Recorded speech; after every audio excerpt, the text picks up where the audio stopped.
Ladies and cholos, welcome to Peru. I'll be your tour guide today, and there's a lot to cover, so let's get started with the highlights. Please remain seated and keep your arms and legs at all times.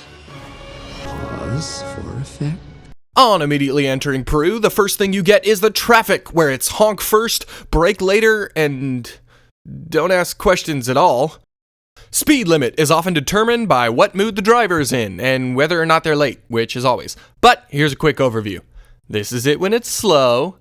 This is it when it's fast, and this is it when it's very, very fast. All travel is done via the church bus with our getaway driver, who's a wizard behind the wheel of the old 11-seater. The church bus is a great way to discover new places, new friends, and old potholes. But more often, the potholes discover you. One thing you get familiar with are the tuk-tuks, Peruvian taxis, or as we like to call them, the bat wagons. They see me rolling in my bat wagon. They see me rolling in my bat wagon. Rolling. They see we rolling and we bat wagons. Rolling. I'm rolling. They see we rolling and we bat wagon. Rolling and we bat wagon. Yes, I am broken down on the side of the road. My bedwagon is not working. I'm wondering if you guys can come pick me up or something. Yes, I can't hold. This is the town square. A frequent of ours during the trip hosts to street vendors, scary policemen, and the elusive Spider Cholo, who will take a picture with you for 20 soles, which equates to roughly $10.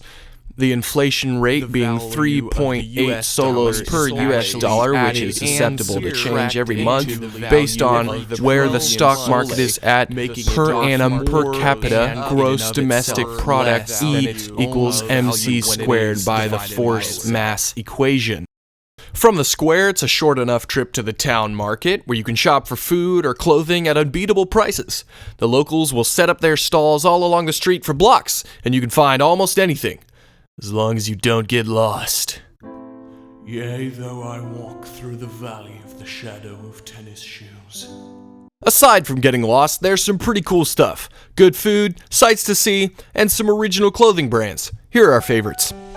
Man Bust. David is a masterpiece of Renaissance sculpture created in marble between 1501 and 1504 by the Italian artist Michelangelo. Darn straight. Need money for Porsche. Perfection is never the start. Mood. New Balance. Or maybe Boo Nallance? Eknalab Web. And Ruin. Super and Finahem Fashionson Klisk Fashion Terso. Sport Yodo Braid. Last of all, the exclusive and highly popular limited edition brand Ace Nurich Fthe. Yeah, that one was not... They were not... Yeah, anyway. The market was of course fun and all, but always watch out for the gringo catchers on the street. They'll catch ya. At one point, we visited the Huacas, Peruvian temples built in the honor of their goddess Shakira, because Peru is secretly in Africa, a conspiracy theory Columbus formed when he accidentally turned his map upside down to discover North America inside of India. It's all true, I swear. Just look it up on Wikipedia. Huaca is Incan for temple. It can also be translated roughly as hips don't lie. Here is the exposition of tiny Peruvian gingerbread babies. What do I tell you, Jose? Before you leave, you always have to sweep up your ruins. Hey man, do you want to come play crossword puzzle in my room? I only have the one. Hey Chancho, I need to borrow some sweats. That doesn't have anything to do with this, that's just from Nacho Libre. Bienvenidos to Peru, bienvenidos to Peru, bienvenidos to Peru. Ah!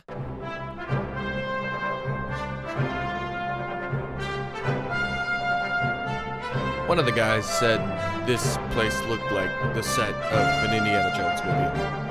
So, yeah. While in Peru, we got to try some local and exotic Peruvian food, exclusive only to Peru.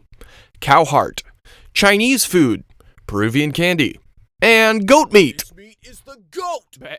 We got to practice our Spanish. ¿Por qué tan serio, hombre vato? ¿Por qué tan serio, señor Murcielago? And enjoyed some authentic Peruvian clothing. POV, John the Baptist in Peru. Give me a locust. You can just call me Chancho with the poncho now. I'm the gringo with the lingo and the chancho with the poncho. I can manage all the Spanish, making me the head of honcho. And over the trip, while making many fast friends, we got to meet some interesting characters as well. Pro tip, Peruvian kids can be punks. Never share your chicken with them. In Utah. This was one of the bouncers we met who stopped our friend because he was too young to go into the adult museum. It was really boring. It was just pictures of Peruvians doing their taxes. There were wild dogs everywhere. Now, where did I put that snack? I know I left it right here. I don't remember if it's a bone piece of meat. I can't remember. I can smell it. I know I'm almost on top of it. This little gal was hanging around on one of our tours, and the local tour guides had named her Negra. And this guy. Walk a lonely road, the only one that I have ever known. Don't know where it goes, but it's home to me, and I walk alone. So, next time you're in Peru, just remember this. Don't get caught by the gringo catchers. You're actually in Africa. And keep an eye out for Spider Cholo. Maybe he wants a picture.